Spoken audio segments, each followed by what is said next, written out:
नमस्कार दोस्तों, एक बार फिर से स्वागत है आपका मैथ्स विधि पर।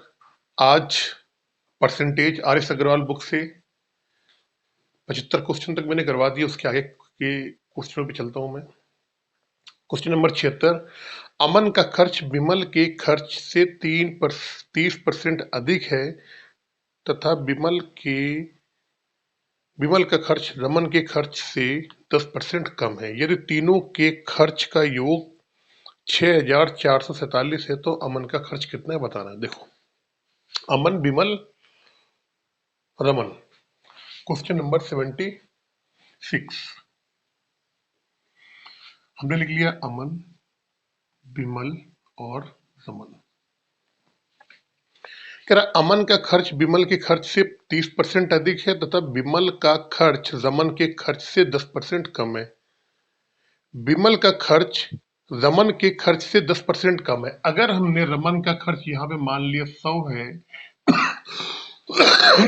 सॉरी, तो हमें मालूम है कि विमल का जो खर्च है वो रमन के खर्च से कितना है, 10% क्या है, ये कम है, 10% कम है। तो ये कितना हो जाएगा, ये 90 हो जाएगा।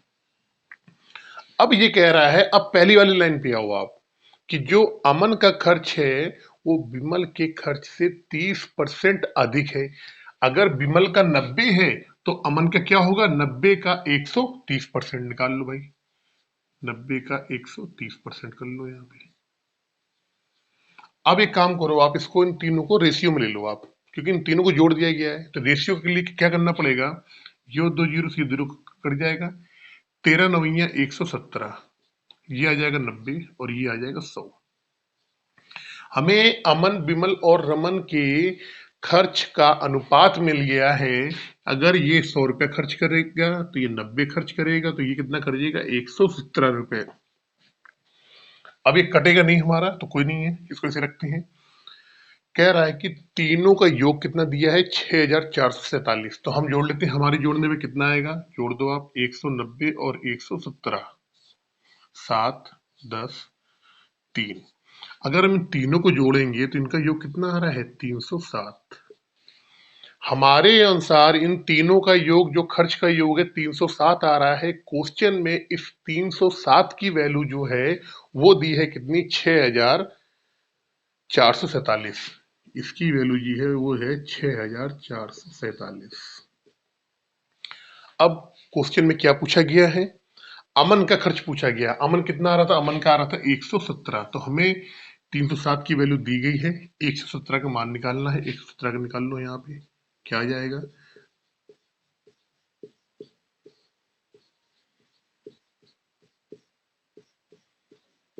अब इसे काटना पड़ेगा। आप इसको काट लो, कैसे काटोगे आप देखो।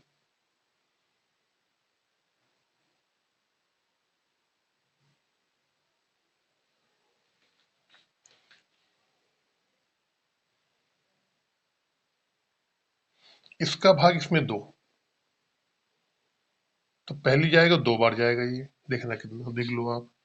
पहले जाएगा 2 बार, 7 दूनी 14, 3 6, तो ये 2 बार जाएगा, 614 आएगा। कितना आएगा, 614। 614 आने के बाद 644 में आप इसको घटाओगे, 644 में 614 घटाओगे आप, 0, 5 और ये 7 बच जाएगा यहाँ, सॉरी 3। तो फिर ये एक बार जाएगा, फिर ये कट जाएगा एक बार। 117 में आप 21 का गुणा कर दो भाई, कर दो। 117, 17 दूनी 34 और 2 एकम 2, 7, 5, 3 एक 4 2। यानी कि अमन का जो खर्च है कितना आ जाएगा, 2457 रुपये। ऑप्शन नंबर बी आ जाएगा आपका, 2457 रुपये। चलते नेक्स्ट क्वेश्चन में।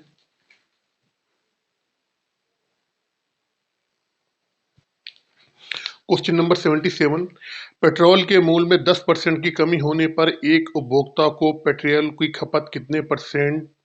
खपत में कितनी वृद्धि करनी होगी जिससे उसका पेट्रोल पर खर्च ना पड़े। बहुत सिंपल क्वेश्चन है, कल भी मैंने आपको इस तरीके के बहुत सारे क्वेश्चन बताए। करेक्ट, पेट्रोल है, उसके मूल्य में 10% की कमी हो गया, मूल्य लिख लिया। 10% की कमी हो गई। इसका मतलब ये हुआ, अगर उसका हमने मान लिया पहले मूल्य कितना था, 100 रुपये था, या आप 10 मान लो आप, अगर हमने मान लिया उसको पहले मूल्य 10 रुपया था, तो 10% की कमी होने पे कितना हो गया, 9 रुपये हो गया। तो मैंने आपको बताया था कल, अपरिवर्तित रहे, खर्च ना बढ़े, यथावत रहे, जब भी अगर ऐसा आएगा तो मूल का उल्टा क्या हो जाएगा, यहाँ पे उपयोग हो जाएगा। क्या हो जाएगा, उपयोग। तो इसका उल्टा ले लो, ये अगर 10:9 में है तो ये कितना आएगा, 9:10 में। यानी कि उसका जो उपयोग है उसमें हमको कितने की बढ़ोतरी करनी पड़ेगी, 1 की। लेकिन यहाँ क्या पूछा गया है, परसेंटेज। 1 की ये जो बढ़ोतरी है किसमें करनी पड़ेगी, 9 में। तो 1 जो है 9 का कितना परसेंट है, निकाल लो। 11 सही 1/9% आ जाएगा और आंसर आपका। क्वेश्चन नंबर 78 कह रहा है, एक व्यक्ति की मासिक आय 13,500 रुपये थी तथा उसका मासिक व्यय 9,000 रुपये था। अगले वर्ष उसकी मासिक आय में 14% की वृद्धि तथा व्यय में 7% की वृद्धि हुई। उसकी बचत में कितने परसेंट की वृद्धि हुई, देखो भाई। व्यक्ति की मासिक आय, तो हमने लिख लिया आय, और यहां लिख लिया उसका खर्च। व्यय कह दो या खर्च कह दो आप। उसकी मासिक आय कितनी थी, उसकी मासिक आय है 13,500, 13,500 रुपये। खर्च कितना है उसका, 9,000। अगर हम आय में से, इनकम में से खर्च निकाल देंगे, बचत मिल जाएगी। तो हमें मालूम है पहले उसकी 13,500 आय थी, 9,000 खर्चा था। 13,500 में से 900 घटा देंगे, 9,000 घटा देंगे, तो कितना जाएगा आपका, 4,500 क्या है उसकी अभी बचत है। क्या है, बचत। इसकी जो बचत है 4,500 है। लेकिन अगले साल क्या होता है, उसकी आय में 14% की वृद्धि हो गई। तो हम आय देखेंगे, इसका 14% निकाल लो आप। 13,500 का 14% निकालो भाई जरा एक बार। 0 0 14 पंचे 70, 7 14 3 42, 7 2 9, 14 एकम ये 4 आ जाएगा, 14 एकम 4 और 4 18, 1,890 रुपये। समझना आप, 1,890 रुपये आ गया आप। अगले वर्ष है ये, अगले वर्ष, अगले वर्ष। ये क्या है, ये वर्तमान मान लो आप। अब अगले वर्ष उसकी आय में तो 14% की वृद्धि हुई, समझना मेरी बात आप। तो इसका जो 13,500 रुपये था ना आय, अब उसको अगले वर्ष 1,890 और एक्स्ट्रा मिलने लगी। समझना मेरी बात, ये तो मिली थी अगले वर्ष, इतनी और बढ़ गई। व्यय में क्या हुआ, उसके 7% की वृद्धि हुई। जो 9,000 हमारा खर्च हो रहा था, अब कह रहा है इसमें 9,000 का 7% निकालेंगे। 7% निकालो आप, यानी 963, 630 रुपये इसने खर्च में और बढ़ा दिया इसने। अब मुझे एक बात बताओ, 1,890 रुपये की तो आपकी आय बढ़ी है, खर्च आपने केवल कितना बढ़ाया है, 630 रुपया। तो एक्चुअल में एक्चुअल में बचत कितनी बढ़ गई आपकी, भाई 1,890 रुपये आपकी। अगले साल क्या हुआ, आय बढ़ गई आपकी, और खर्च केवल बढ़ा 630 रुपये। तो यहां से आपको बचत हुई, तो इसमें से इसको घटा देंगे। अगर 1,890 में 630 घटाओगे आप, तो कितना आएगा, 1,260 रुपये। 1,260 रुपये, समझना जब मेरी बहुत गौर से। अगले वर्ष 1,890 रुपये आपकी आय बढ़ी है, लेकिन खर्च कितना बढ़ा है, खर्च केवल 630 रुपये बढ़ा है।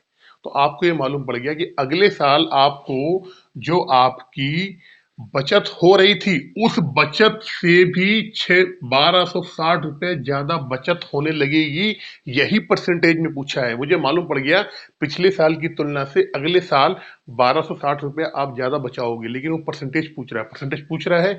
तो 1,260 45 100 का कितना परसेंट है, निकाल लो आप। 1,260 बटे 4,500 इंटू 100, ये जीरो से जीरो कट जाएगा। और 5 से कर लो आप, 5 9 45, 5 दूनी 10, 5 25, 5 दूनी 10, 9 का भाग इसमें दे लो आप। 9 दूनी 18, 9 दूनी 18, 18,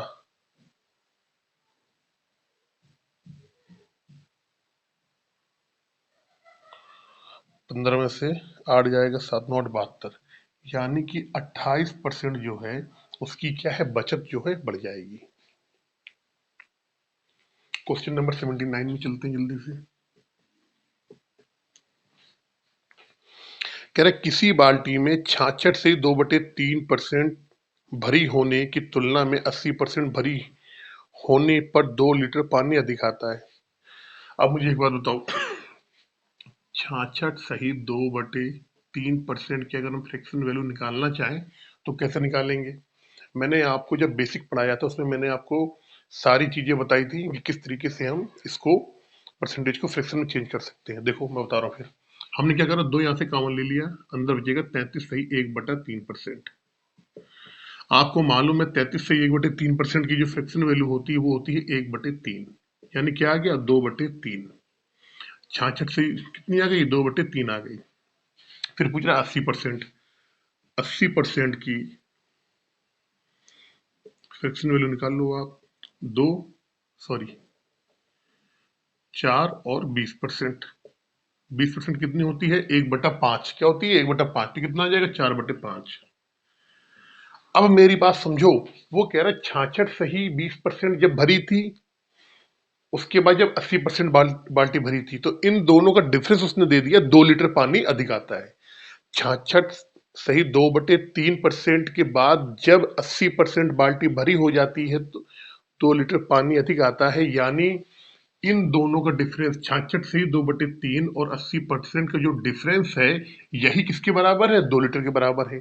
या फिर हम ये कह सकते हैं कि 66 से 2/3% का मान आता है 2/3 और 80% का आता है 4/5। तो 2/3 भाग और अंतर कर दो आप, इसका माइनस कर दो, -4/5 भाग का ही डिफरेंस कितने के बराबर है, 2 लीटर के बराबर है। तो अब 2/3 भाग 4/5 भाग, हमें एक भाग निकालना है। पूछा है कि बाल्टी की धारिता क्षमता कितनी है, उस बाल्टी में टोटल कितना पानी आता है। इसको आप सॉल्व कर लो। यहाँ से सॉल्व कैसे कैसे करोगे आप, बड़ी आसानी है इसमें। इसका ले लो आप यहाँ पे 15 कर दो आप, 15 एलसीएम ले लिया। 5 दूनी 10, 4 तिहाई 12, 5 दूनी 10, 4 तिहाई 12, बल्कि ये ज्यादा भरा है तो 4/5 भाग पहले आएगा तुम्हारे यहाँ पे। 4/5 भाग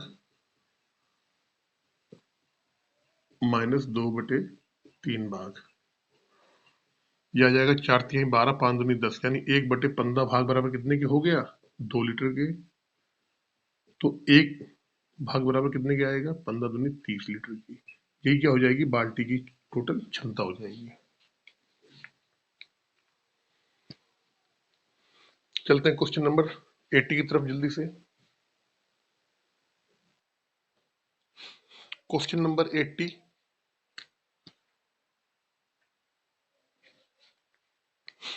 देखिए इस क्वेश्चन को, क्वेश्चन नंबर 80 को मैं बोलता हूं SSC GD UPSI important, very important. बल्कि क्वेश्चन नंबर 80 को एसएससी जीडी यूपीएसआई के लिए वेरी इंपॉर्टेंट बता रहा हूं मैं आपसे। क्या है, 50 किलो शीशे व टिन के मिश्रण में 60% शीशा है। दो तरीके बताऊंगा, यहाँ मैं फर्स्ट टाइप, पहला टाइप बताऊंगा, पहले टाइप से, और यहाँ पे सेकंड टाइप बताऊंगा मैं आपको।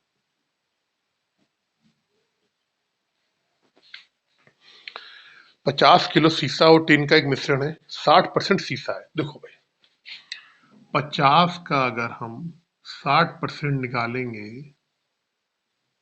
तो कितना आएगा, 6×5 = 30, यानी 30।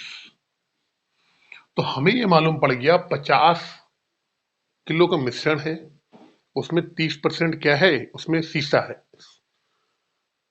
60% क्या है, शीशा है। तो हमें मालूम पड़ गया ये क्या आ गया, शीशा आ गया।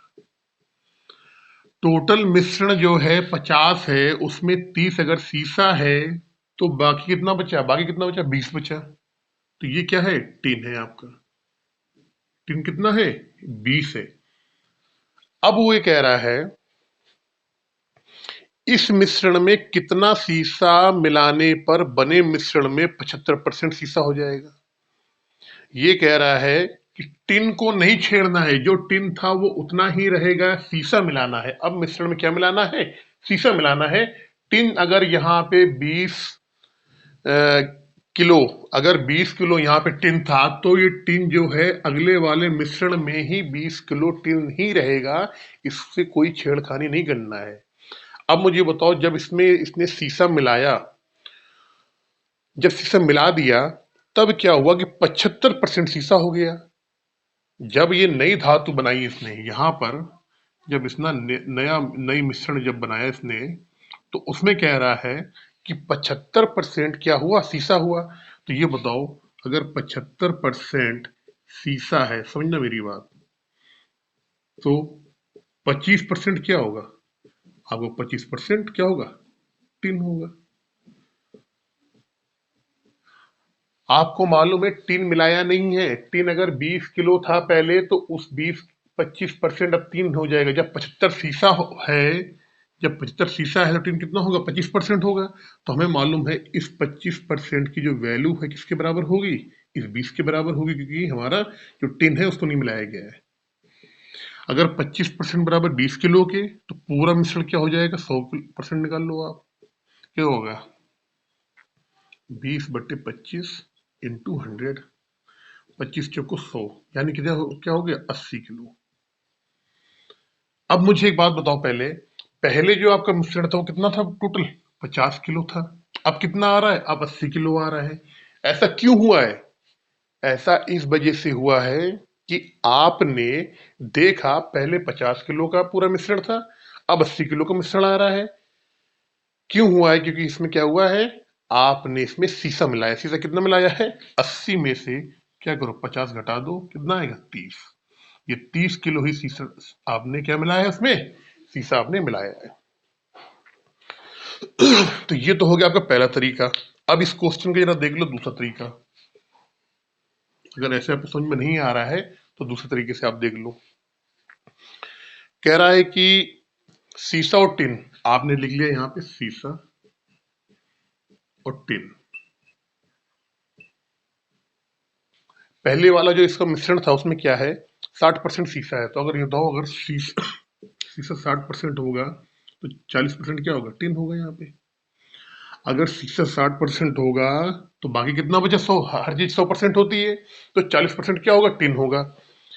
अब इस मिश्रण में शीशा मिलाया गया, और अब जो मिश्रण बना, नया मिश्रण बना, उसमें 75% शीशा है। तो ये बताओ, अगर 75% शीशा होगा, तो टिन कितना होगा? टिन रहेगा 25%। लेकिन एक बात गौर करने वाली है, आपने देखा कि पहला रेशियो और ये दूसरा रेशियो, या कह दो पहला मिश्रण ये दूसरा मिश्रण, दोनों में जो टिन की मात्रा है वो सेम रहेगी, क्योंकि शीशा मिलाया गया है। टिन जितना पहले वाले मिश्रण में रहेगा, उतना ही दूसरे वाले मिश्रण में रहेगा। तो अगर यहाँ 40 आ रहा है, तो यहाँ भी 40 होना चाहिए। अगर यहाँ 25 आ रहा है, तो यहाँ भी 25 होना चाहिए। हमको टिन की मात्रा को बराबर ही रखना पड़ेगा, तभी क्वेश्चन ये सॉल्व होगा। कैसे? देखो, हमने क्या करा, ये अनुपात में है, हमने काट लिया। ये 3 बार, ये 2 बार, इसको भी काट लिया। ये 3 बार, ये कितनी बार? 1 बार। अब मुझे ये बताओ, ऊपर वाले में टिन जो है वो कितना आ रहा है? वो आ रहा है 2 आ रहा है। नीचे वाले में 1 है। मैंने आपको बताया कि टिन की मात्रा को बराबर रखना पड़ेगा, टिन हमने नहीं मिलाया है। तो क्या करो, इस वाले रेशियो में आप 2 का यहाँ पे गुणा कर दो आप। तो क्या आएगा? 3 दूनी 6 और 2 एकम 2। ये वाला वही रहेगा, 3 और 2। अब देखो यहां से, टिन ऊपर भी 2 है, नीचे भी 2 है। ठीक है ना? ये जो बता रहा हूं मैं आपको, ये 3 और 2, सॉरी, 3 ऊपर भी 2 है, नीचे भी 2 है। लेकिन जो शीशा है वो बढ़ गया। कितना? 3 से 6 हो गया। कितना बढ़ा? शीशा जो है 3 से 6 हो गया, यानी कि 3 बड़ा है। इसी 3 की वैल्यू हमको निकालनी है। कैसे निकालेंगे? अब ये बताओ, अगर हम अनुपात की बात करें, तो ऊपर कितना है? 3 और 2। ऊपर पहले वाले मिश्रण में शीशा 3 है, शीशा 3 है, टिन कितना है? 2 है। 3 और 2 5। इस 5 की वैल्यू ही क्वेश्चन में कितने की दे रखी है? शुरू में 50 किलो के बराबर दे रखी है। 5 की वैल्यू 50 किलो की।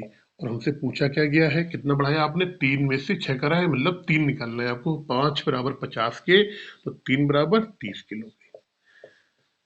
यानी कि दूसरे वाले मिश्रण को जब बनाया गया है तो उसमें 30 किलो क्या है, सीसा मिलाया गया है। चलते हैं क्वेश्चन नंबर 81 की तरफ।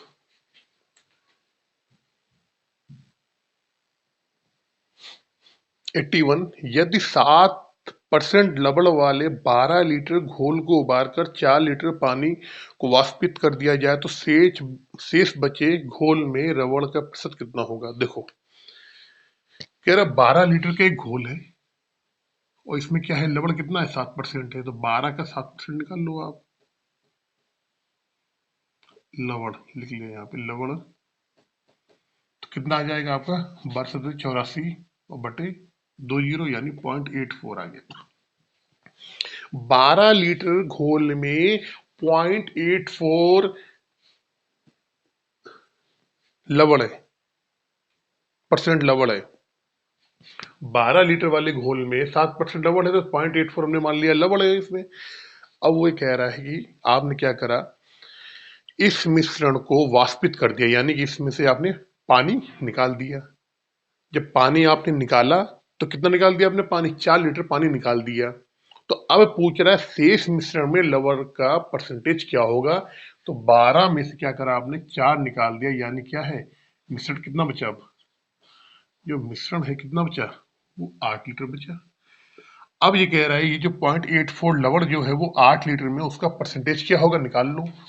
0.84 8 का कितने परसेंट है, निकाल लो। कट जाएगा, ये से कट जाएगा, ये आ जाएगा आपका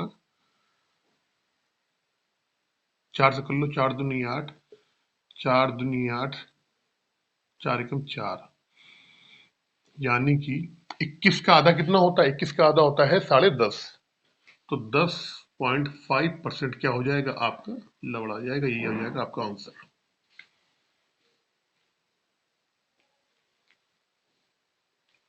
क्वेश्चन नंबर 82 पे चलते हैं जल्दी से। 50% अम्ली 9 लीटर द्रव में कितना पानी मिलाया जाए कि अम्लीय सांद्रता 30% रह जाए। भाई एक बात बताओ मुझे आप, 50% अम्लीय 9 लीटर द्रव में पानी मिलाना है आपको, और इतना मिलाना है कि उसमें 30 लीटर आपका अम्ल रह जाए, बाकी चीज आपकी चली जाए। ठीक है, देख लेते हैं। देखो टोटल जो है, टोटल अगर हम बात करें, टोटल जो मिश्रण है कितना है, 9 लीटर है। इसमें अम्ल कितना है,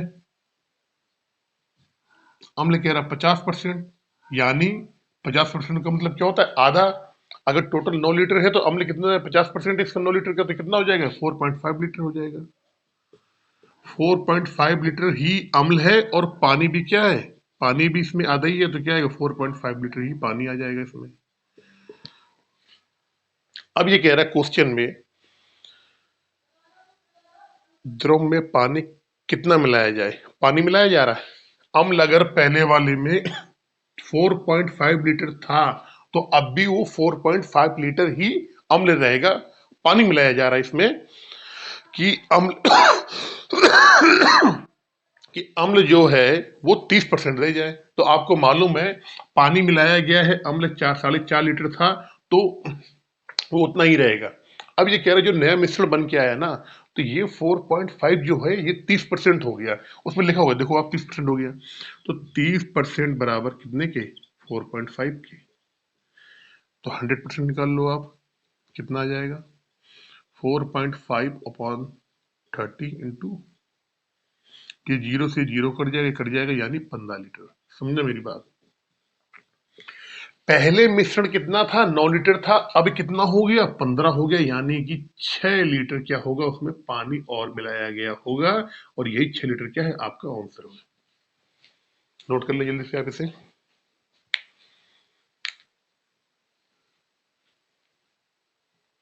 चलते हैं क्वेश्चन नंबर 83 की तरफ, 83। क्वेश्चन नंबर 83 अच्छा क्वेश्चन है, इंपॉर्टेंट क्वेश्चन बोलूंगा 83 नंबर को। देखिए दो तरीके बताऊंगा, पहले फर्स्ट टाइप और यहाँ पे सेकेंड टाइप से। क्या है क्वेश्चन देखो। कह रहा है कि 300 ग्राम चीनी के घोल में 40% चीनी है। ठीक है भैया, चीनी हमने मान लिया। टोटल जो घोल है कितने का है? 300 ग्राम का है। चीनी की मात्रा निकालनी है, निकाल लो आप। 300 को क्या निकाल दो, 40% निकाल दो। यहाँ से कितना आ गया? 120 ग्राम चीनी आ गई। अब 120 ग्राम चीनी है और घोल है, तो पानी ही होगा। तो हमने मान लिया पानी क्या होगा, शेष पानी होगा। कितना हो जाएगा पानी? 300 में 120 ग्राम घटा दोगे आप तो कितना जाएगा? 180 ग्राम मान लो, जो भी मान लो, यूनिट मान लो आप। पानी तो इसे लीटर में होता है। इसमें कितने ग्राम चीनी और मिलाई जाए? अब समझना मेरी बात। पानी हमने, चलो यहाँ पे लीटर लिख देता हूँ, इसको लीटर लिख दो या मिलीलीटर, जो भी लिखना है लिख दो आप। यूनिट लिख दो, 180 यूनिट लिख दो आप, 180 यूनिट। अब कह रहा है वो कितने ग्राम चीनी और मिलाई जाए कि नए घोल में 50% चीनी हो। अब ये पूछ रहा है भैया इसमें चीनी मिलानी है आपको, तो आपको मालूम है कि जब चीनी मिलाई जाएगी तो पानी अगर 180 पहले वाले में था तो सॉरी, पानी अगर 180 यूनिट पहले वाली मिश्रण में था तो अगले वाले भी मिश्रण में 180 यूनिट ही पानी रहेगा, क्योंकि चीनी मिलाई गई है, पानी नहीं मिलाया गया है। और आपको कह रहा है जो नया मिश्रण बन के आया तो उसमें क्या है, 50-50% दोनों चीजें हैं। 50% अगर चीनी होगी तो 50% क्या होगा, पानी होगा। तो हमें मालूम है कि अगले वाले में 50% अगर चीनी होगी तो 50% क्या होगा, पानी होगा। अब इसी 50% पानी की वैल्यू 180 यूनिट दी गई है, क्योंकि पानी नहीं मिलाया गया। मिलाया क्या गया है, केवल चीनी मिलाई गई है। तो हमें मालूम पड़ गया 50% बराबर कितने के, 180 के। तो 100% निकाल लो आप, कितने का आ जाएगा, 180 बटे 50 इंटू 100। 50 दूनी 100, 2 18 दूनी 36, यानी 360 ग्राम। पहले जो मिश्रण था कितना था, 300 ग्राम था। अब मिश्रण कितना आ गया, 360 ग्राम। इसका मतलब क्या हुआ कि 60 ग्राम मिश्रण बढ़ गया है। क्यों बढ़ा है, क्योंकि इसमें चीनी मिलाई है, तो ये वही चीनी है। चीनी क्या हो गई, हमें मालूम पड़ गया कि यहाँ से जो चीनी की मात्रा कितनी आ गई, 60 ग्राम। यही चीनी जो है आपने ये मिलाई है वही चीनी है, 60 ग्राम। 60 ग्राम यहाँ पे क्या हो जाएगा, आंसर हो जाएगा ये। अब इस क्वेश्चन को मैं आपको बताऊंगा दूसरा तरीका, कि दूसरे तरीके से इसको कैसे कर सकते हैं। देखिए, दूसरा तरीका जो है वो होता है रेशियो को बैलेंस करने का तरीका। आप चाहे नोट कर लो, रेशियो बैलेंस तरीका क्या होता है, देखें आप। अच्छा, हमें ये मालूम है कि पहले वाले जो मिश्रण में 40% चीनी थी, तो हमने यहाँ पे लिख लिया, ये लिखा हमने चीनी, और ये लिखा हमने यहाँ पे पानी। लिख लो आप। 40% अगर चीनी थी तो 60% क्या रहा होगा, पानी रहा होगा। पहले वाले मिश्रण की बात कर रहे हैं हम। इससे काट लो, 2 दूनी 4 और 3 दूनी 6, यानी 2:3 आ गया इनका अनुपात। ये कौन सा पहला मिश्रण है। दूसरे वाले मिश्रण में इन्होंने क्या करा है कि चीनी मिला दी इन्होंने, पानी तो वही रहेगा, चीनी मिला दी है। तो अब चीनी की मात्रा क्या होगी, 50%, यानी दोनों क्या हो गए, आधे आधे हो गए। लिखा है ना इसमें कि नए घोल में चीनी 50% हो, तो 50% भाई जब चीनी होगी तो 50% क्या होगा, पानी होगा यहाँ पे। तो इसको काट लो, तो क्या आएगा, 1:1। हमें ये मालूम पड़ गया पहले वाले रेशियो में चीनी और पानी का अनुपात 2:3 था। दूसरे वाले में चीनी और पानी का अनुपात 1:1 है। लेकिन एक कंडीशन है। कंडीशन क्या है, कंडीशन ये है कि इसमें चीनी मिलाई गई है, पानी नहीं मिलाया गया। भाई चीनी के घोल में क्या होगा, चीनी होगा, पानी होगा, और तो कुछ होगा नहीं इसके अलावा। तो हमें क्या करना पड़ेगा, ये जो पानी की मात्रा है ना, ये पानी की मात्रा, पानी की मात्रा को बराबर करना पड़ेगा, बराबर बराबर करना पड़ेगा, करना पड़ेगा।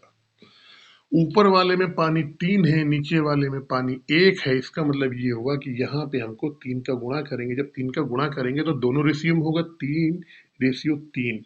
ऊपर क्या आ रहा था 2:3 और नीचे है 3:3।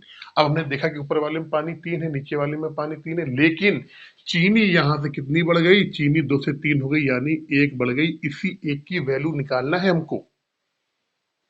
और आपको पता है कि पहले वाले मिश्रण में 2 और 3 कितने, 5, 5 बराबर कितने के दे रखा है, 300 ग्राम के। जो पहला वाला मिश्रण था कितना कितना था, उसका वजन कितना था, 300 ग्राम, जो पहला मिश्रण था। 5 बराबर 300 के, एक की वैल्यू निकालनी है, निकाल लो कितने की आ जाएगी, 60 ग्राम की। ये 60 ग्राम क्या हो जाएगा आपका आंसर। चलते हैं क्वेश्चन नंबर 84 की तरफ।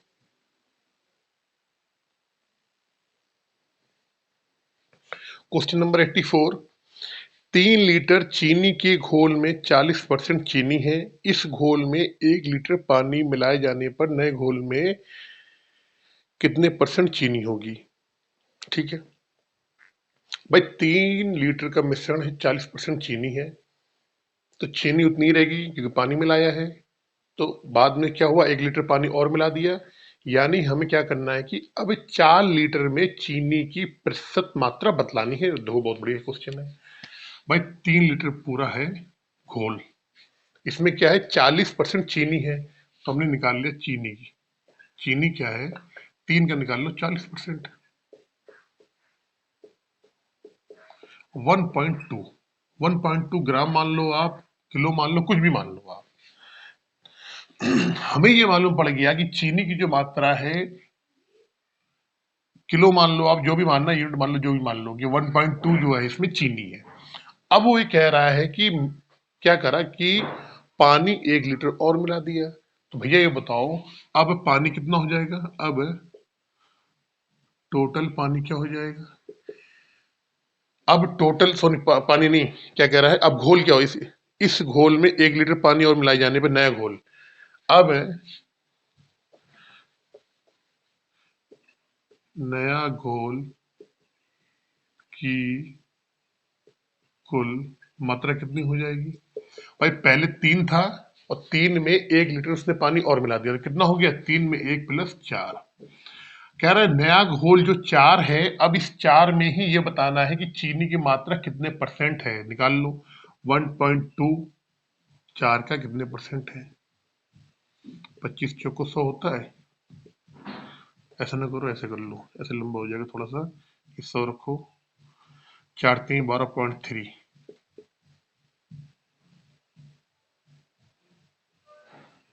30% क्या आएगा, यानी कि अब जो नया घोल आया उसमें चीनी की मात्रा कितनी हो जाएगी, 30% हो जाएगी।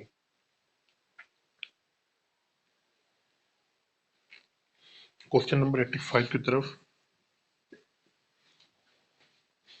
चीनी तथा पानी के 12 लीटर घोल में 4% चीनी है। 12 लीटर घोल है, चीनी 4% है, देख लो चीनी की मात्रा निकाल लो पहले, चीनी कितनी हो जाएगी। 12 लीटर के घोल में 12 का 4% निकाल लो आप, 12×3 = 36, 12×4 = 48, 0.48। 12 लीटर घोल में 4% चीनी है, तो चीनी की मात्रा आ गई 0.48 यूनिट। अब कह रहा है घोल को गर्म करके वाष्प द्वारा 2 लीटर पानी उड़ा दिया गया। पहले वाले क्वेश्चन में पानी मिलाया गया था, इसमें क्या कर रहा है, पानी को उड़ा दिया गया है। तो भैया 12 लीटर था टोटल, अब क्या करा, 2 इसमें कम कर दिया, कितना बच जाएगा, 8 बच जाएगा। 2 कम कर दिया, 10 बच जाएगा। तो इसकी मात्रा, अब घोल कितना हो गया, 12 में से 2 घटा दो, कितना आ गया, 10 आ गया टोटल। अब घोल कितना है, 10 है, तो इस 10 में ही ये बताना है। अब इस 10 लीटर के घोल में चीनी कितने परसेंट है, कितनी चीनी, 0.48%। तो 0.48 अपॉन 10 परसेंटेज के लिए 100, ये 0 से 0 कट गया,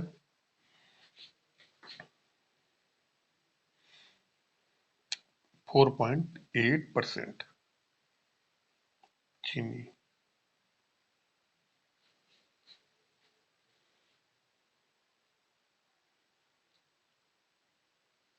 क्वेश्चन नंबर 85, 4.8%। चलते हैं क्वेश्चन नंबर 86 की तरफ।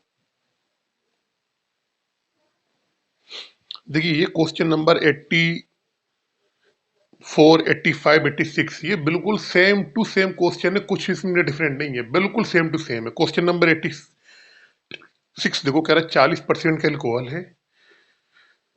40% एल्कोहल के 5 लीटर के विलियन में 1 लीटर पानी डालने पे नए विलियन में एल्कोहल की परसेंटेज क्या है। सबसे पहले क्या करेंगे, 5 लीटर का जो विलियन है उसमें 40% क्या है, एल्कोहल है। तो 5 का 40% निकालेंगे हम, पहले एल्कोहल निकाल लेते हैं। एल्कोहल की मात्रा, एल्कोहल की मात्रा 5 लीटर के विलियन है, 40% इसमें क्या है, एल्कोहल है। 40% निकाल लो आप, यानी क्या आ गया, 2 लीटर। 5 लीटर के विलियन में 2 लीटर एल्कोहल है। अब वो कह रहा है कि इस विलियन में 1 लीटर पानी डाल दिया गया, तो कितना हो जाएगा, 5 और 1 6, टोटल विलियन कितना हो गया, 6। तो हमें ये बताना है कि 6 में ये 2 है, कितना परसेंट है, टोटल कितना हो जाएगा, 6। उसको बताना है 2 कितना परसेंट है, 100 लगा दो यहाँ पे। 2 3 6, यानी कि 33 सही 1/3%। 6 लीटर बिलियन में अब एल्कोहल की मात्रा कितनी हो जाएगी, 33 सही 1/3%। क्वेश्चन नंबर 87, 50% एल्कोहल की मात्रा वाले 9 ग्राम शेविंग लोशन में कितना ग्राम पानी मिलाया जाए कि लोशन में एल्कोहल की मात्रा 30% हो जाए। अच्छा क्वेश्चन देखो भाई, 9 ग्राम का शेविंग लोशन है, 9 ग्राम का शेविंग लोशन है और 50% एल्कोहल है, तो आपको मालूम पड़ गया 50% का मतलब क्या होता है, आधा आधा। ठीक है, तो हमने ये मालूम कर लिया कि 9 ग्राम का है, तो टोटल क्या है, टोटल क्वांटिटी क्या है, 9 ग्राम है। 50% एल्कोहल है, तो हमने लिख ली एल्कोहल। तो एल्कोहल क्या होगा, इसका आधा, यानी 4.5 ग्राम एल्कोहल हो जाएगा। और बाकी क्रीम मान लो आप, क्रीम कितनी हो जाएगी, वो भी 4.5 ग्राम हो जाएगी। अब वो ये कह रहा है, क्रीम नहीं, से पानी मान लो आप, पानी मान लो, क्योंकि पानी की बात कर रहा है वो। और कह रहा है क्वेश्चन में कितने ग्राम पानी और मिलाया जाए कि लोशन में एल्कोहल की मात्रा 30% हो जाए। एक बात बताओ, पानी मिला रहा है, एल्कोहल तो नहीं मिला रहा है। एल्कोहल जितना पहले था उतना बाद में रहेगा, केवल परसेंटेज वैल्यू तो चेंज होगी उसकी, परसेंटेज मात्रा ही तो चेंज हो गया उसका, बाकी तो सब सेम रहेगा। अब वो कह रहा है कि अब ये पहला मिश्रण था, अब जो नया मिश्रण है, नया मिश्रण, इसमें कह रहा है जो एल्कोहल है वो कितनी हो गई, 30% हो गई। लेकिन एल्कोहल नहीं मिलाया है, मिलाया क्या है उसने, पानी मिलाया है। तो मुझे मालूम पड़ गया कि ये जो 30% एल्कोहल है ये क्या है, ऊपर वाला ही तो है। तो हमें मालूम पड़ गया 30% बराबर कितने के, 4.5 ग्राम के। 100% निकालो आप, 4.5 अपॉन 30 इंटू, ये से ये काट दो, मतलब 150, 15 ग्राम, सॉरी 15 ग्राम। एक बात बताओ, पहले मिश्रण में ये 9 ग्राम था, दूसरे वाले में जब पानी मिलाया गया तो ये 15 ग्राम हो गया। ऐसा क्यों हुआ है, ऐसा क्यों हुआ है, क्योंकि इसमें पानी मिलाया गया, कितना मिलाया गया, इसका और इसका डिफरेंस, यानी कि 6 ग्राम जो है क्या है, यहाँ पानी मिलाया गया है। यही क्या है आपका आंसर। 6 लीटर मान लो, 6 ग्राम मान लो, ठीक है ना।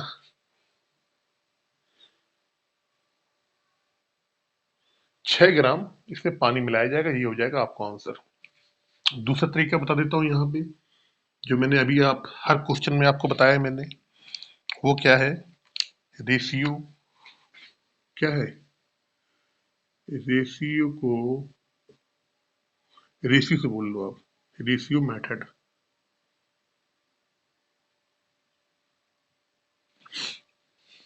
पहला मिश्रण लिख लिया हमने, पहला मिश्रण हमने लिख लिया, एल्कोहल और पानी। ये एल्कोहल हो गया और ये हो गया पानी आपका। पहले मिश्रण में वो कह रहा है कि 50% एल्कोहल था। इसका मतलब ये हुआ कि 50 अगर एल्कोहल होगा तो पानी भी कितना होगा, 50 होगा। इनका अनुपात निकाल लो, क्या हो जाएगा, 1:1 आ गया। अब नया मिश्रण कह दो आप, पानी मिलाने के बाद जो मिश्रण आया तो वो क्या हो जाएगा, नया मिश्रण आया। इसमें कह रहा है एल्कोहल 30% हो गया। तो जब एल्कोहल 30% हो जाएगा तो पानी कितना होगा, पानी 70% रहा होगा। इसको भी कर लो आप, काट लो सब कुछ करके, 3:7।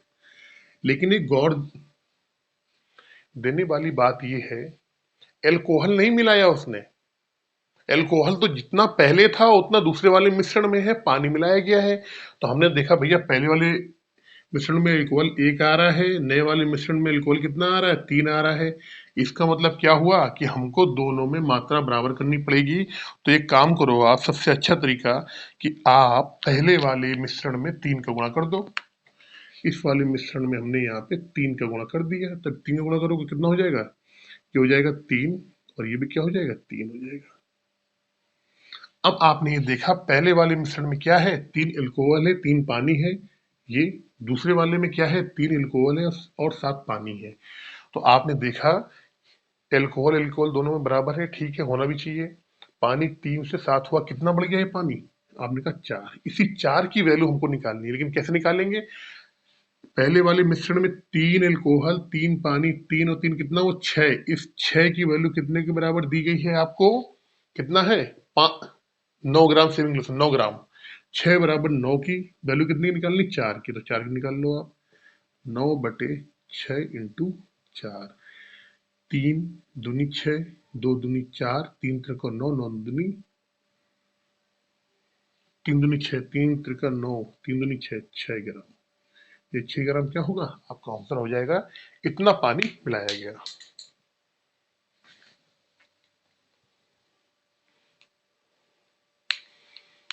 चलते हैं नेक्स्ट क्वेश्चन पे। Question number 88। ये सारे क्वेश्चन नंबर 87 हो गया, क्वेश्चन नंबर 82 हो गया, 83 हो गया, 88 हो गया, सारे क्वेश्चन सेम टाइप के हैं। अब ये इस टाइप के क्वेश्चन आखिरी है, बता देता हूं मैं। सोना तथा चांदी की 50 ग्राम मिश्र धातु के भार के रूप में 80% सोना है, ठीक है। पहला तरीका बताऊंगा पहले यहाँ पे, फर्स्ट टाइप, और यहाँ बताऊंगा मैं आपको सेकेंड टाइप, किस तरीके से दूसरे तरीके से हल करते हैं। टोटल जो पहला जो मिश्रण है कितना है, पहला मिश्रण है आपका 50 ग्राम, 50 ग्राम। अगर हम बात करें इसमें पहले मिश्रण में सोना क्या है, 80% है। कितना है सोना, 80%। तो सोना निकाल लो आप, इस 50 का निकाल लो 80%, 8×5 = 40। पहले मिश्रण में अगर सोना 40 ग्राम है तो बाकी बचा 10 ग्राम। बाकी क्या बचा, 10 ग्राम। तो वो क्या हो जाएगा आपका, वो हो जाएगा आपका चांदी। क्या हो जाएगा, चांदी।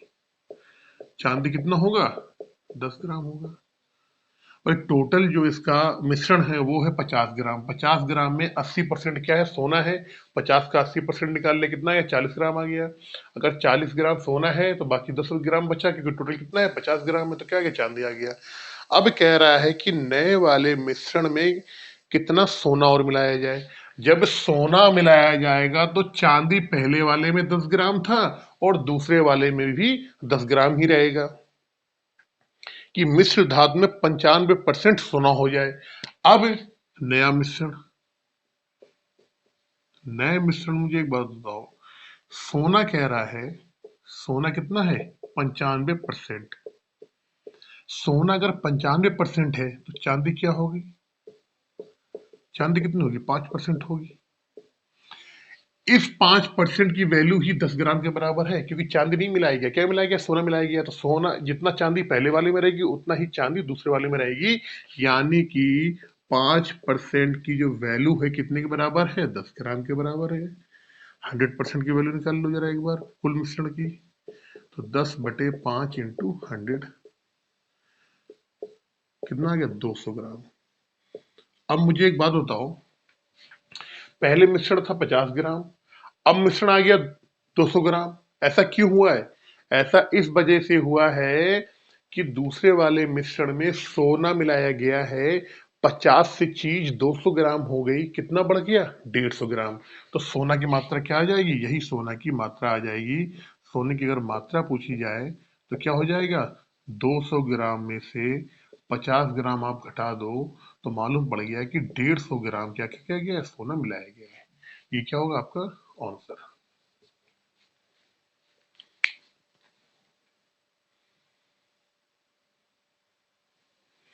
अब इस क्वेश्चन का सेकंड टाइप,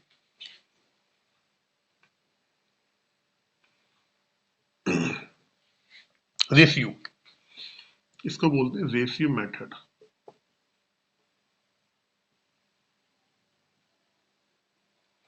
सबसे पहले हमने लिख लिया पहला मिश्रण,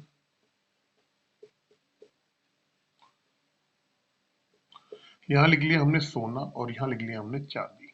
चलो हिंदी में लिख देते हैं, आपको आसानी होगी। ये लिख लिया हमने सोना और यहां लिख ली चांदी। पहले वाले मिश्रण में सोना जो है वो 80% है। जब सोना 80% होगा तो चांदी कितनी होगी भैया? 20% होगी। फ्रैक्शन निकाल लो, 4:1 आ जाएगा। ये कट जाएगा, 4:1 आ गया। नया मिश्रण कह दो या दूसरा मिश्रण कह दो। दूसरे वाले मिश्रण में क्या हुआ? सोना कितना है? 95% है। कितना है? 95%। तो दूसरे वाले में अगर सोना 95% होगा तो चांदी कितनी होगी? 5% होगी। होगी नहीं होगी? काट लो, 19 × 95 और 1। तो पहले वाले मिश्रण का रेशियो कितना है? 4:1 आ गया। दूसरे वाले मिश्रण का रेशियो कितना है? 19:1, सोना और चांदी का। लेकिन एक बात है, और बात क्या है, बल्कि इसमें तो बिल्कुल सही है भाई, चांदी मिलाई नहीं गई है। चांदी नहीं मिलाई गई है तो चांदी सेम रखना चाहिए। तो चांदी तो ऑलरेडी सेम आ रही, पहले वाले में एक है, दूसरे वाले में एक है। जिन रेशियो में सेम नहीं आती हमें सेम करना पड़ता है। रेशियो के दोनों पदों में किसी भी संख्या का भाग दे दो, किसी भी संख्या का गुणा कर दो, कोई फर्क नहीं पड़ता है। अब आपने यहां से देखा, आपको एक चीज दिख गई यहां से, बड़ी अच्छी सी चीज, कि भैया चांदी तो सेम आ गई। ये हमारा काम बढ़िया है, सेम हो गई। क्वेश्चन में क्या भी रहा है कि चांदी नहीं मिलाएगी, सोना मिलाया गया है। सोना कितना मिलाया? 14 से 19 हुआ, यानी कि 15 मिलाया गया। 15 सोना कितना मिलाया गया? 15 मिलाया गया होगा, तब 19 हुआ है। इसी 15 की वैल्यू निकालनी है। 15 की वैल्यू कैसे निकालेंगे? आपको मालूम है पहले वाले मिश्रण में सोना 4 है, चांदी 1 है, दोनों को जोड़ो कितना आएगा? 5। कितना आ गया? 5 ग्राम। इस 5 की ही वैल्यू आपको क्वेश्चन में सबसे पहले दे दी गई है। कितना है? 50 ग्राम। 5 की वैल्यू 50 ग्राम। अब पूछा क्या गया है? हमें 15 की वैल्यू निकालना है। तो कैसे निकालते हैं? देखो यहाँ आपने क्या करा, 10 का गुणा किया होगा तो 50 है, यहाँ भी 10 का गुणा कर दो, कितना आ गया? 150 ग्राम। ये 150 ग्राम क्या आ गया? सोने की वैल्यू, जो आपने दूसरे वाले मिश्रण में मिलाई आपने। चलते हैं क्वेश्चन नंबर 89 की तरफ।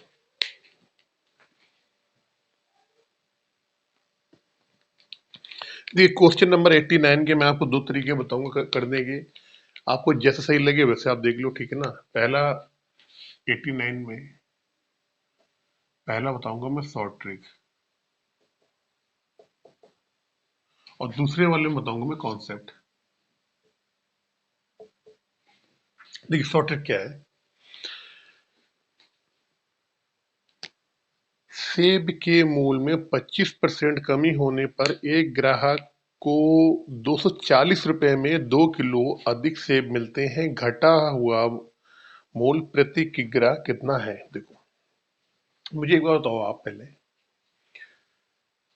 आप सेब लेने गए, जितने पैसे आप डाल के लेके गए थे, आप जब घर में आए वापस तो आपने कहा कि जी मम्मी ये लो 2 किलो सेब, मैं तो अधिक ले आया। तो मम्मी ने पूछा यार ये बताओ बेटा कि 2 किलो सेब तुम कैसे अधिक लिया है? पैसे तो मैंने जितने तुमको दिए थे उतने में 2 किलो सेब तो अधिक नहीं आते। तो 2 किलो तुम एक्स्ट्रा सेब कहाँ से लाए? पैसे कहाँ से लाए? उसने कहा नहीं मम्मी मैंने पैसे कहीं से लेके नहीं आया। जब मैं सेब लेने गया तो वहां पे सेब का रेट, जो आम दिनों में सेब का रेट होता था, वो रेट कम हो गया।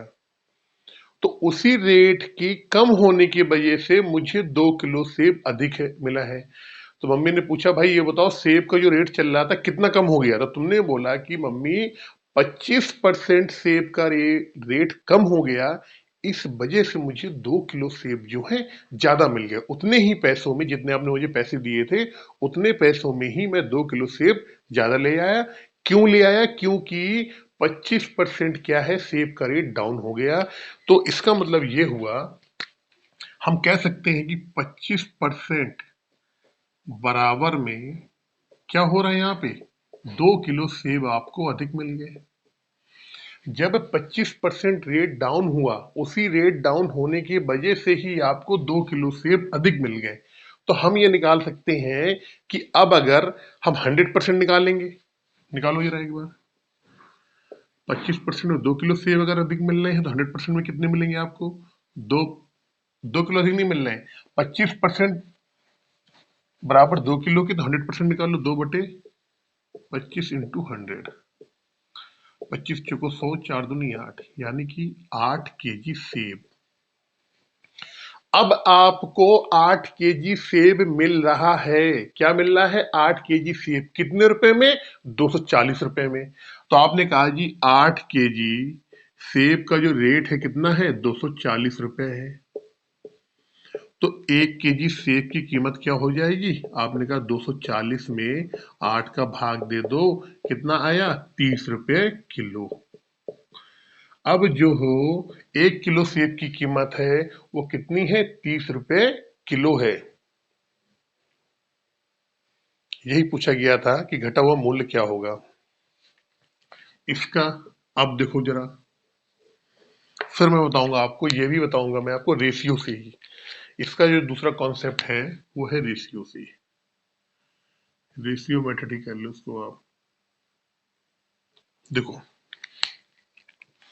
आपको मालूम है, यहां लिखा हमने मूल्य और यहां लिखा हमने वस्तु या सेब।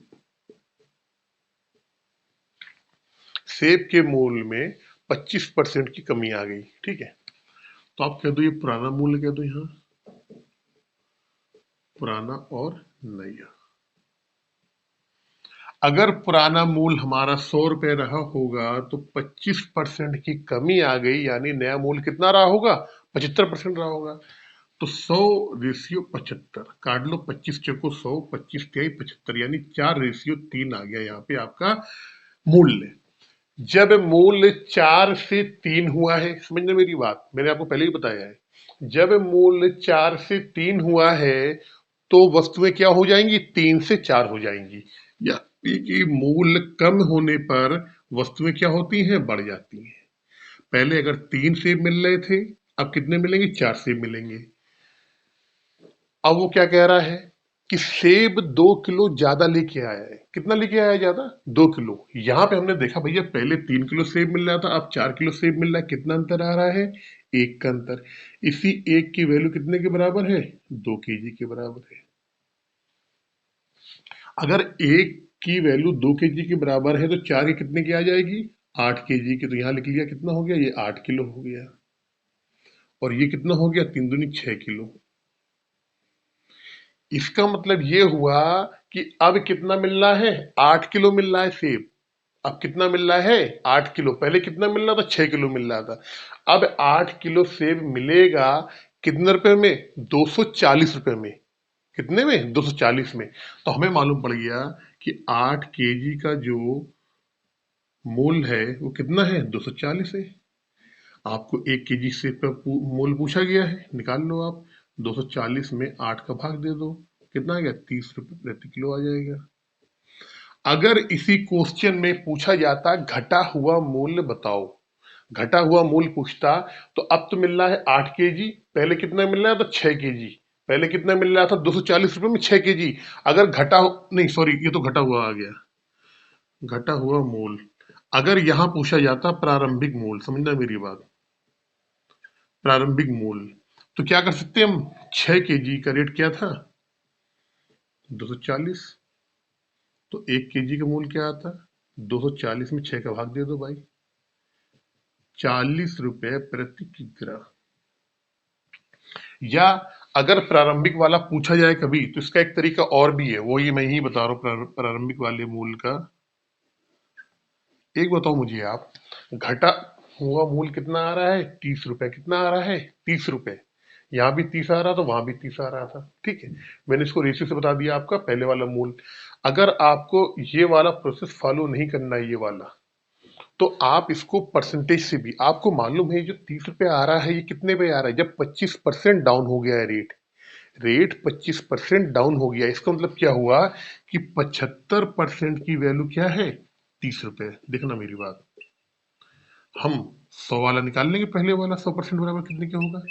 30/75 × 100। 25×3 = 75, 25×4 = 100, कितना आ गया? 40 रुपए।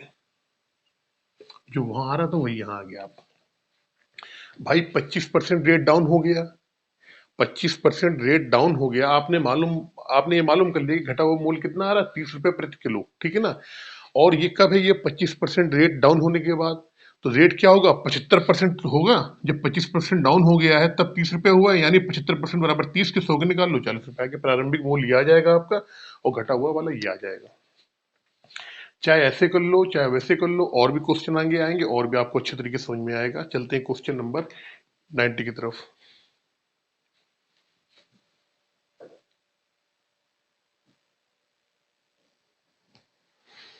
क्वेश्चन नंबर 90, यदि मिटाने वाली रबड़ों के भाव में 25% कमी हो जाए तो कोई व्यक्ति 1 रुपए में 2 रबड़ और अधिक खरीद सकता है। 1 रुपए में प्राप्त रबड़ों की संख्या क्या है? देखो, अच्छा ये बताओ, आप रबड़ खरीदने गए और आप 2 रबड़ अधिक ले आए, तो ये 2 रबड़ आप अधिक कैसे मिल गई आपको? पैसे तो आप 1 रुपए ही लेके गए थे, आप 1 रुपए लेके ही गए थे, जितनी आपको रबड़ लानी थी उतने ही 1 रुपए में उतनी रबड़ से आप 2 रबड़ अधिक ले आए। क्यों अधिक ले आए? क्योंकि 25% जो रेट है वो डाउन हो गया रबड़ का, ठीक है ना। तो हम ये कह सकते हैं कि 25% की वैल्यू बराबर है 2 रबड़ की। समझना मेरी बात आप बहुत अच्छी तरीके से। 100% निकाल लो आप,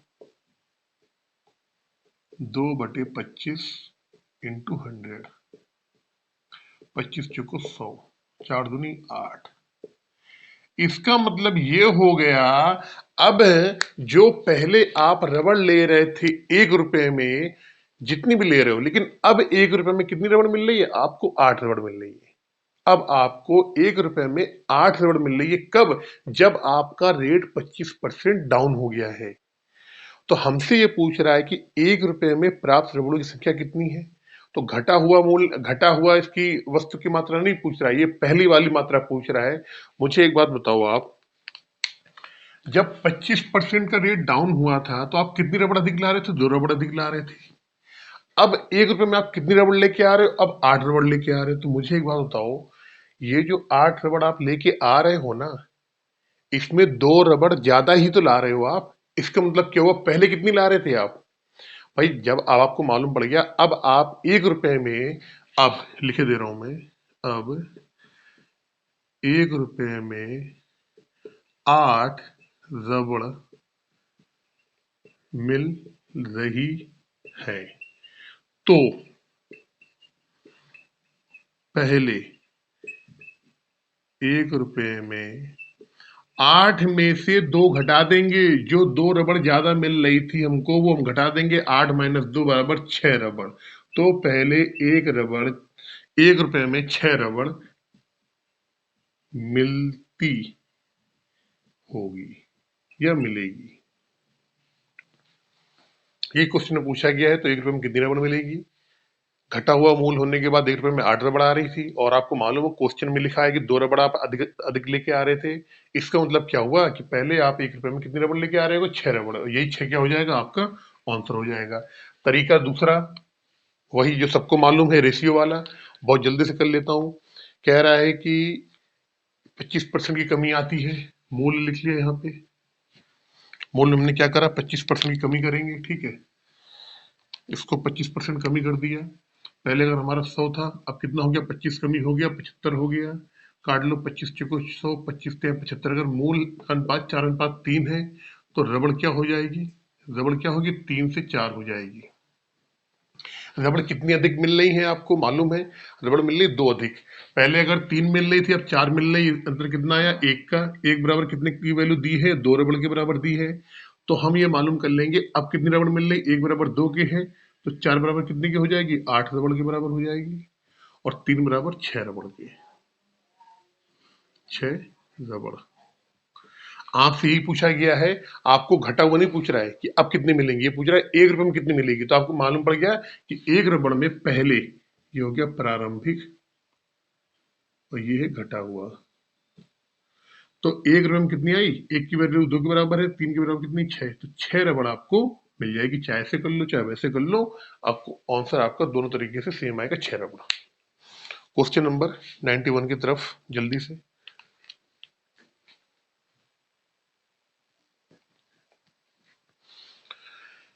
91 क्वेश्चन नंबर, किसी वस्तु के मूल्य में 33 सही 1/3% कमी होने पर 1 रुपए में 4 वस्तुएं अधिक खरीदी जा सकती हैं। घटने से पहले वस्तु का मूल्य कितना है? देखो भाई, 1 रुपया आप लेके गए थे, अब जब घर में आप आए तो आप 4 वस्तुएं अधिक ले आए, तो घर वाले खुश हो गए जी, अरे ये तो मंगाई थी मैंने जितने, उससे 4 अधिक ले आए। कैसे ले आया भाई? पैसे कहाँ से लेके आया? तो आपने कहा जी नहीं, पैसे जितने आपने दिए थे उतने ही खर्च किए, पैसे तो कांस्टेंट है। लेकिन क्या हुआ, जो वस्तुएं थी उनके मूल्य में गिरावट आ गई। कितनी गिरावट आ गई? 33 सही 1/3%। तो हमें ये मालूम पड़ गया कि 33 सही 1/3% कमी आने पे कितनी वस्तुएं मिली हैं आपको? 4 वस्तु अधिक मिली है। ठीक है, देखो कैसे करेंगे भाई। 33 सही 1/3% की गिरावट आने पे 4 वस्तु आपको अधिक मिली, तो 100% जरा निकालो क्या आएगा इसका। कर लो आप, 4/33 सही 1/3 और इंटू 100। इसे सॉल्व करोगे आप, सॉल्व कर लो आप, कैसे आएगा? 400/3 ऊपर चला जाएगा, ये 100, कितना आ गया? 12 वस्तुएं। इसका मतलब ये हुआ, अब आप 1 रुपए में 12 वस्तुएं लेके आ रहे हैं। कब? जब आपका 33.5% मूल्य कम हो गया है। तो हमसे क्वेश्चन में ये पूछा गया है, घटने से पहले वस्तु का मूल्य क्या था। अभी क्या कर रहा है? अभी आपको 1 रुपए में कितनी मिल रही है? 12 वस्तुएं। कब? मूल्य घटने के बाद। तो हमसे पूछा गया है घटने से पहले मूल्य क्या था। तो मुझे एक बात बताओ पहले, आप कितनी वस्तुएं अधिक लेके आ रहे थे? 4 वस्तुएं। कितनी वस्तुएं अधिक लेके आ रहे थे? 4 वस्तुएं अधिक। 4 वस्तुएं अधिक लेके आ रहे थे, तो हम क्या करेंगे, इस 12 में से अगर 4 घटा देंगे तो क्या आ जाएगा? 8 वस्तुएं। यानी हमें यह मालूम पड़ गया कि मूल्य घटने से, वस्तुएं घटने से पहले कितनी मिल रही थी? 1 रुपए की 8 वस्तुएं मिल रही थी। यही आपका आंसर हो जाएगा, 1 रुपए में 8। दूसरा जो तरीका, बड़ा अच्छा तरीका है जो मैं आपको बताना चाहता हूं। अब देखो जरा, रेशियो वाला मेथड मैंने हर जगह बताया है आपको। हमने लिखा यहाँ पे मूल। एक बात बताओ मुझे आप, अब देखो यहाँ पे 33 से 1/3% आ गया। ठीक है, पहले तो ये देखो, तो इसका मतलब क्या हुआ? 33 सही 1/3% की जो फ्रैक्शन वैल्यू होती है, आपको मालूम हो, ये होती है 1/3। कितना होती है? 1/3। 33 सही 1/3 की परसेंट की जो फ्रैक्शन वैल्यू होती है वो होती है 1/3। 33 सही 1/3% कमी आई है। कमी का मतलब क्या हुआ?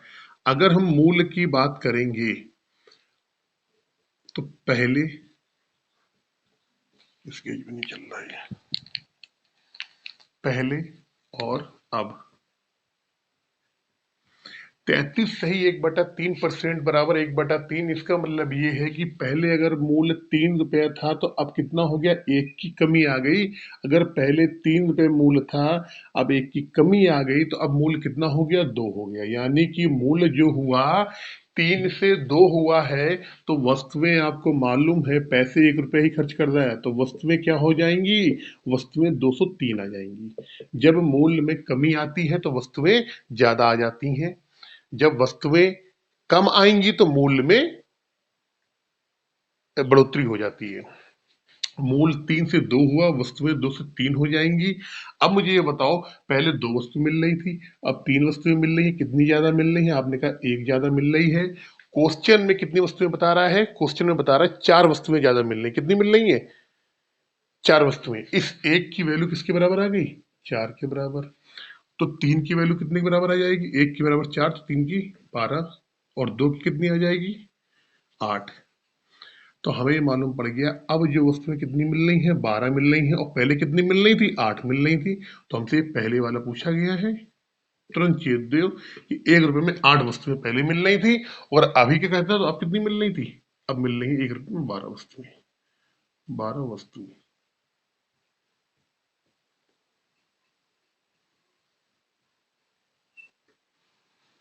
चलते हैं क्वेश्चन नंबर 92 की तरफ जल्दी से।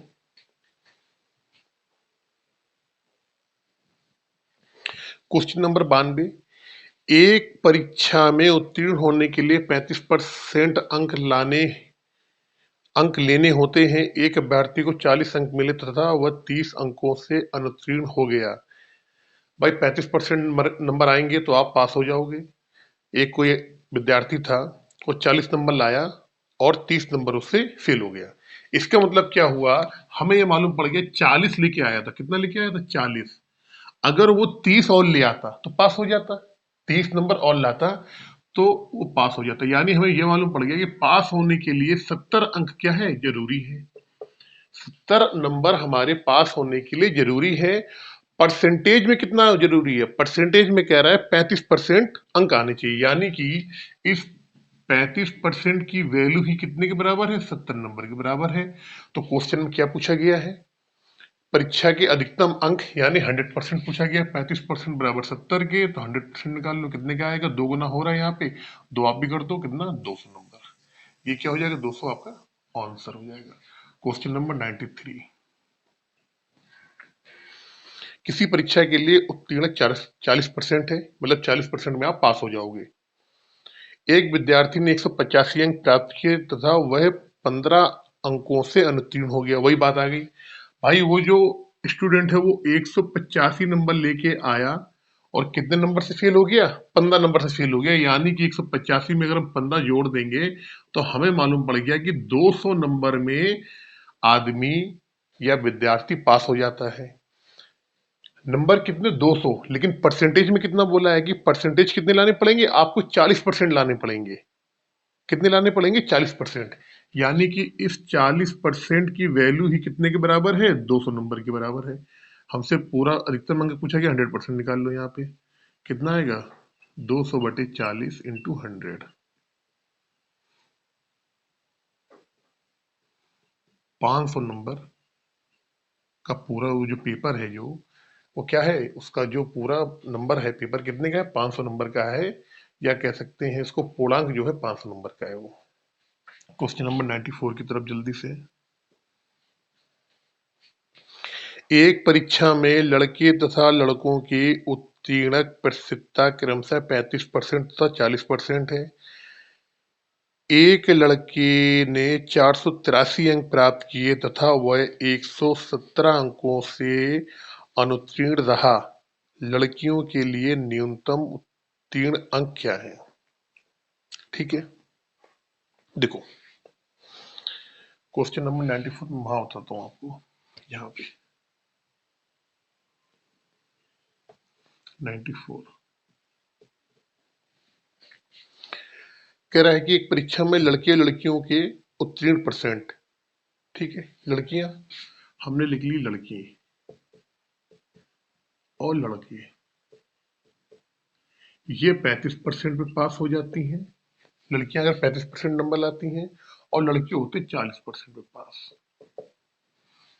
अब ये कह रहा है कि एक लड़के ने 483 अंक प्राप्त किए और 117 अंकों से फेल हो गया। यानी कि 483 तो वो लेके आया है, अगर उसे 117 नंबर और मिल जाते लड़के को, तो वो क्या हो जाता, पास हो जाता। यानी इसका मतलब हुआ 4 1 5 600 नंबर अगर किसी लड़के के आएंगे, जितने लड़के हैं, लड़के जो हैं अगर 600 नंबर लाएंगे तो वो पास हो जाएंगे, क्योंकि एक लड़का कितना, एक लड़का 483 नंबर लेके आया, उसके बावजूद भी 117 नंबर से फेल हो गया। यानी कि 483 में 117 जोड़ेंगे 600 आ जाएगा।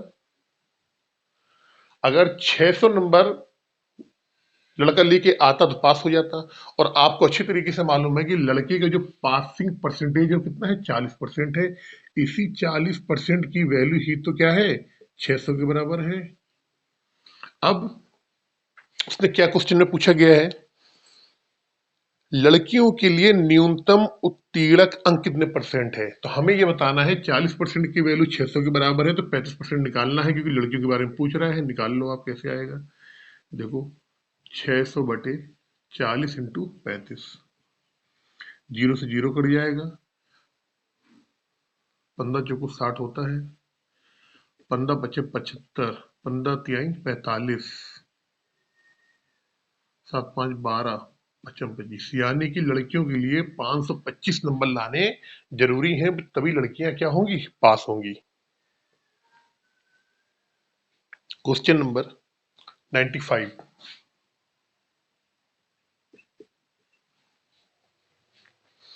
किसी परीक्षा में ए तथा बी अधिकतम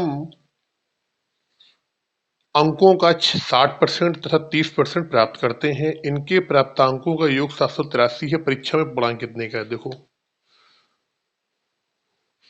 भाई, ए लिख लिया यहाँ पे, यहाँ लिख लिया बी। अगर हमने मान लिया, यहाँ लिखा ए, यहाँ लिखा बी,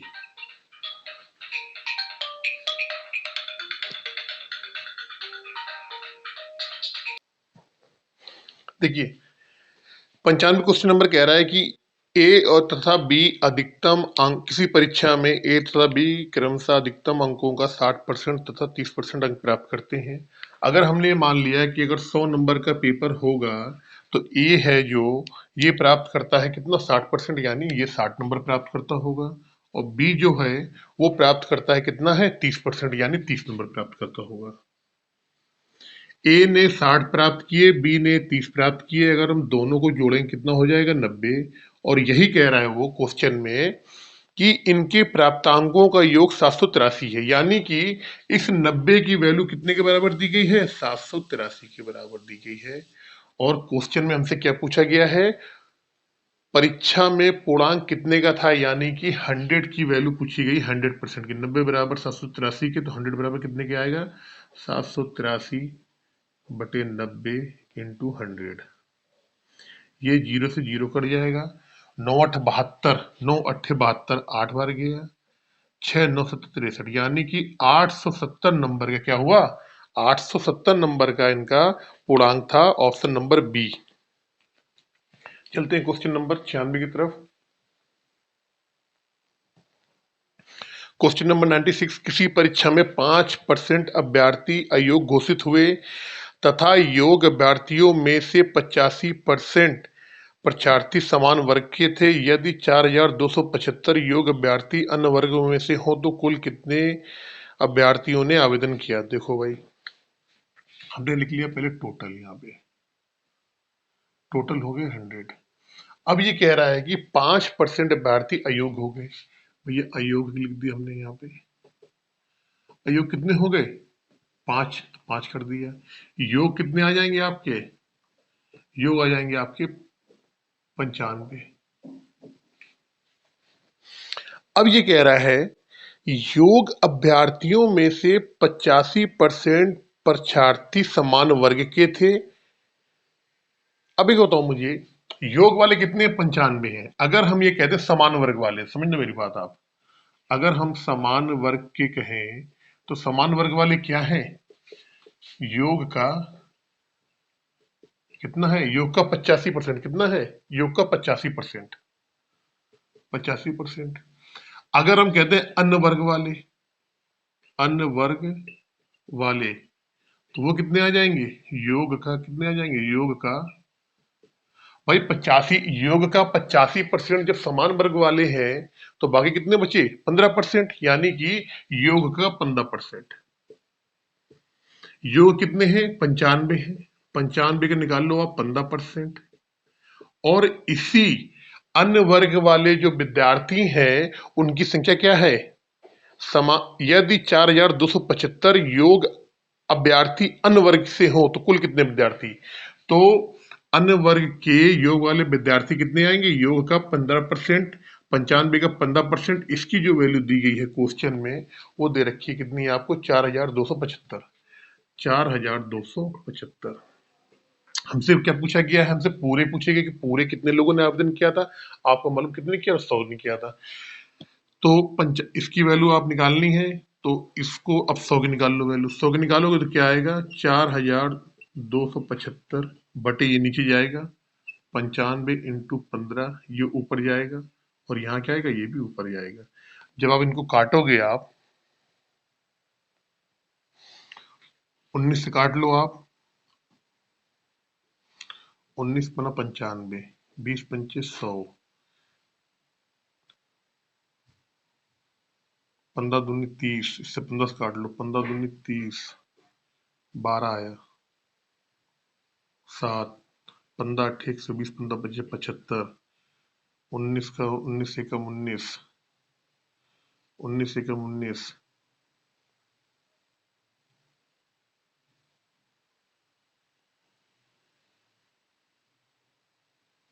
19 आ जाएगा तो ये आ जाएगा 7 9, 19 पन्ना 95, यानी कि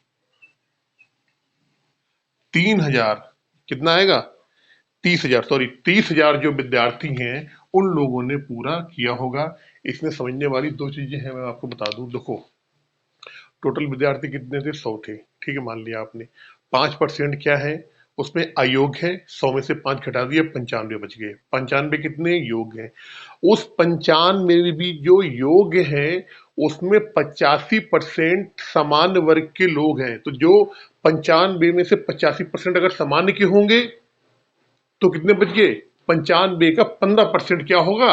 अन्य वर्ग के योग विद्यार्थी होंगे। हमने वही करा, 95 का 15% निकाल लिया। अन्य वर्ग के योग विद्यार्थी, उनकी वैल्यू कितनी दे रखी? 4207 सॉल्व करके निकाल लिया हमने। क्वेश्चन नंबर 97 की तरफ चलते जल्दी से। क्वेश्चन नंबर 97 बहुत प्यारे क्वेश्चन है, अच्छा क्वेश्चन है। कह रहे एक परीक्षार्थी 30% अंक प्राप्त करके 5 अंकों से अनुत्तीर्ण हो गया। इसका मतलब ये हुआ कि 30% लाया, वो 30% लेके आया और 5 नंबरों से क्या हो गया? अनुत्तीर्ण, यानी फेल हो गया। 30% लाने के बावजूद भी 5 अंकों से फेल हो गया। इसका मतलब ये हुआ कि 5 अंक उससे और लेके आने चाहिए था, या मान लो 5 अंक उससे कम आए। ये लिखो 5 कम, -5 कर दिया। एक अन्य विद्यार्थी 40% नंबर लेके आया, उसने 40% नंबर लेके आया दूसरा विद्यार्थी, और उसने क्या करा कि जितने अंक करके आवश्यक न्यूनतम अंक से 10 अंक अधिक हासिल किए। यानी कि इसने क्या करा? ये 10 अंक अधिक हासिल किया। पहला वाला जो विद्यार्थी था उसने 30% अंक प्राप्त किए और 5 अंकों से फेल हो गया, यानी 5 अंक उसके नहीं आ पाए, 5 अंकों से फेल हो गया। दूसरा वाला 40% उसने प्राप्त किए और 10 अंक, न्यूनतम से 10 अंक अधिक लेके आया। तो हमसे क्या पूछा गया है? उत्तीर्ण होने के लिए आवश्यक न्यूनतम अंक क्या है? अब ये बताओ मुझे पहले एक बात, अगर हम इन दोनों का अंतर देखें कितना आएगा? 10%। ठीक है, इन दोनों का अंतर कितना है? 10%। अगर इनके अंकों में अंतर देखें तो ये 5 नंबर से फेल हो रहा है और ये न्यूनतम अंक से 10 नंबर ज्यादा लेके आ रहा है। एक बंदा न्यूनतम अंक से 5 नंबर पीछे रह जाता है और दूसरा बंदा न्यूनतम अंक से 10 नंबर आगे लेके आता है, यानी कि इनका डिफरेंस कितना है? 15 अंक के बराबर। तो हमें ये मालूम पड़ गया परसेंटेज में डिफरेंस कितना आ रहा है? 10% का आ रहा है। नंबरों में अंतर कितने का आ रहा है? 15 अंक का आ रहा है। 10% बराबर कितने के हो जाएगा? 15 के। और आपसे पूछा क्या गया? पूर्णांक नहीं पूछा गया, आपसे पूछा गया है कि न्यूनतम अंक कितने लाने हैं जो कि बंदा वो पास हो जाए। अब देखो, 10% बराबर 15 के, समझना मेरी बात। हम क्या करते हैं, या तो 40% निकाल के उसमें 10 कम कर देंगे, या 30% निकाल के उसमें क्या करेंगे, 5 और जोड़ देंगे। तो 10% बराबर 15 के, हमने 40% निकाला, कितने के आ जाएगा, 15/10 इंटू 40, 10 चौको 40, 15 चौको 60 अंक। लेकिन जो बंदा 40% अंक लेके आया था, उसके 10 नंबर ज्यादा आए थे। किससे नंबर ज्यादा आए थे, न्यूनतम अंक से। तो हमें मालूम पड़ जाएगा क्या, न्यूनतम अंक क्या हो जाएंगे भैया, 10 ज्यादा लेके आया था, 60 में से 10 घटा दो, यानी 50 नंबर जिसके आएंगे वो पास हो जाएंगे। अगर आप यहां से ना निकालो, 30 से निकाल लो। आप देखो 30% बराबर क्या होगा, 15/10 इंटू 30, 3 15 45। जिसके 30% नंबर आए थे, वो 5 नंबर से फेल हो गया था, 5 नंबर उसके कम आए थे। तो 30% वाला कितने लेके आया होगा, 45 अंक। और ये 5 नंबर से फेल हो गया था, यानी 5 नंबर नहीं ला पाया था।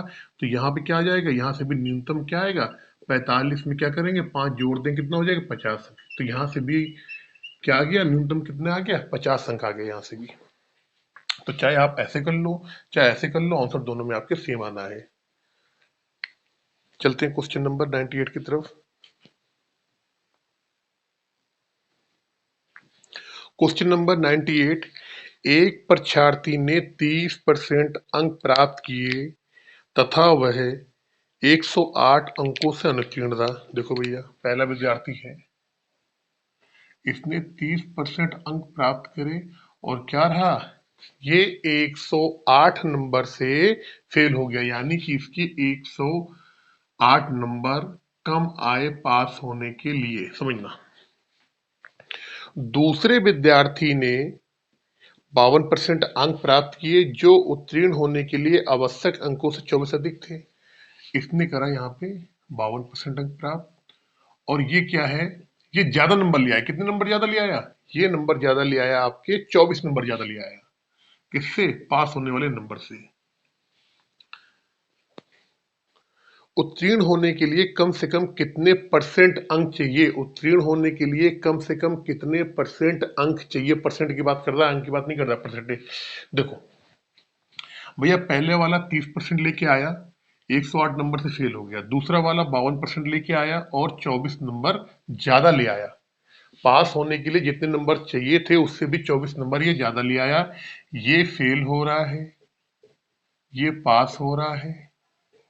इसके 30% आए, इसके 52% आए, इन दोनों का गैपिंग निकाल लो, कितना आ जाएगा। आपने बोला जी ये आ जाएगा 22%। यहां से इन दोनों का निकाल लो, तो आपने कहा 108 और 124 अगर आप जोड़ोगे आप, तो 8 4 12, 132। इस 22% की वैल्यू, इन दोनों के परसेंटेज में कितना अंतर आया, 22%। इस 22% की जो वैल्यू है, वो कितने के बराबर है, 132 नंबर के बराबर है। हमने क्या करा, यहां से 1% की वैल्यू निकाल ली, कितनी आई आपकी, 6%, 6 अंक, 6 नंबर या 6 अंक।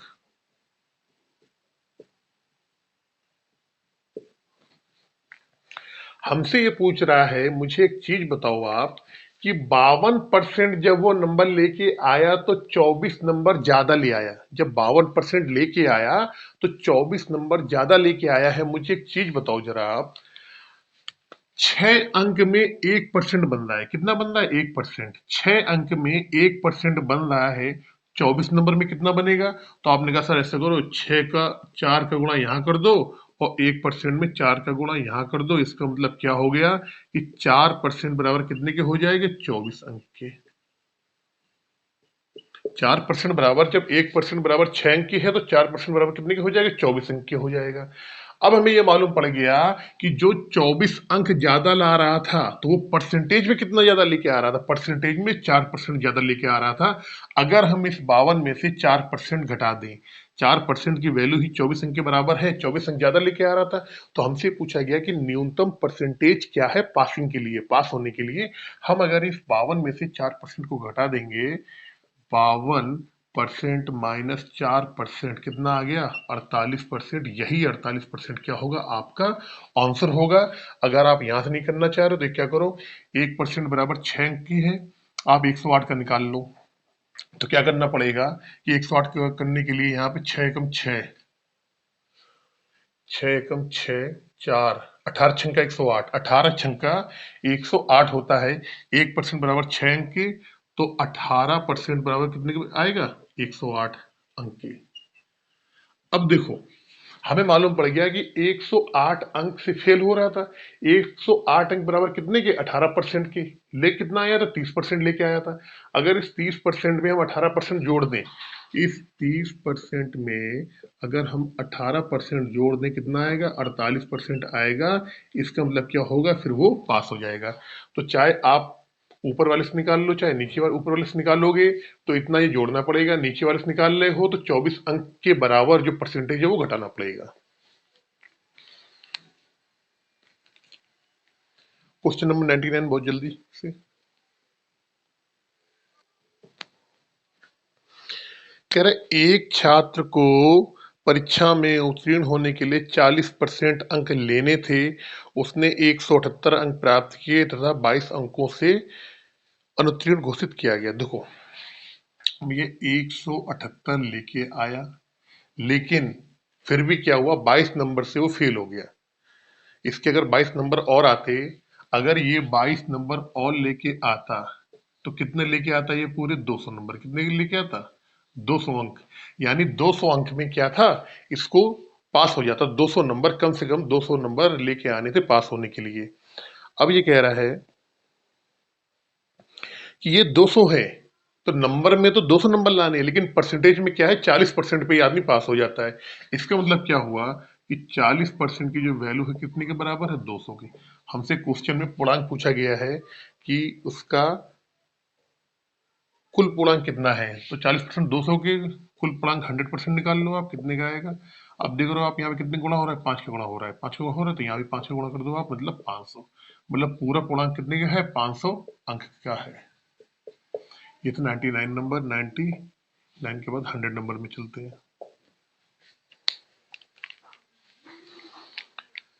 कह रहा, एक परीक्षा में कमल ने 70% अंक प्राप्त किए।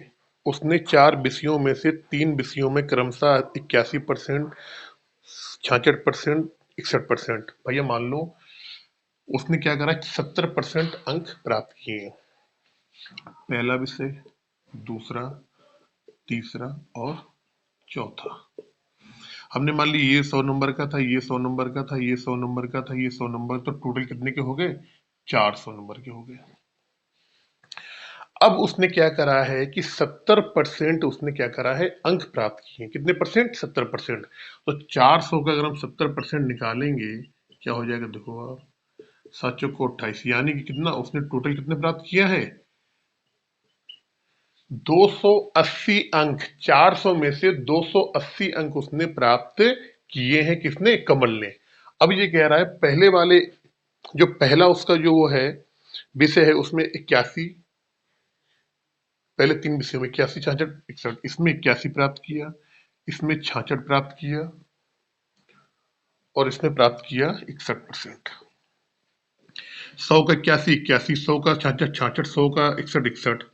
तो हमने देखा कि इसमें इतने प्राप्त किए हैं। टोटल कितने प्राप्त किए थे? 280। तीनों को जोड़ लो आप, तीनों को जोड़ोगे आप, 81, 66 और 61। 6 2 8, 6 दूनी 12, 8 20।